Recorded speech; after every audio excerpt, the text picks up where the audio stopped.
దయచేసి పల్లెటూళ్ళలో వ్యవసాయ భూమి అమ్మకండి. ఎప్పుడైనా మనకి దిక్కదే, ఎప్పుడైనా మనకి దిక్కదే.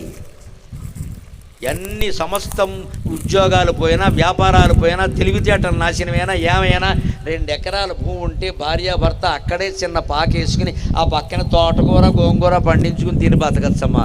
వ్యవసాయం చాలా గొప్పది, వ్యవసాయం చాలా గొప్పది. రైతే రాజు కావాలి, దేశానికి రైతే రాజు కావాలి ఖచ్చితంగా. మీ పిల్లలకి జై జవాన్ జై కిసాన్ అనే నిదానాలు పరిచేయండి. వ్యవసాయం చేస్తానంటే చెయ్యనివ్వండి అమ్మా దయచేసి. ఇప్పుడు ఎలా తయారైన మట్టి పిసుకునేవాడికి నేను పిల్లని పేక పిసికేవాడికి ఇస్తావా? నేను మట్టి పిసుకునేవాడు అంతకంటే భ్రష్టుడా? పేక పిసికేవాడికి ఇస్తారండి. మట్టి పిసికేవాడికి పిల్లని, మట్టి పిసికేవాడు ఏం పాపం చేసాడండి? వారు ఎవరికి పీక పిసకలేదే. చచ్చి చెడి 6 కాలం కష్టపడ్డాడు అక్కడ. భూదేవో భూదేవో అనేది సమ్మక్కకి సారలమ్మకి దండం పెట్టుకున్నాడు భూమి కోసం. వాడు మనకు దుర్మార్గుడి కింద కనపడుతున్నాడు, బలహీనుడి కింద కనపడుతున్నాడు. మన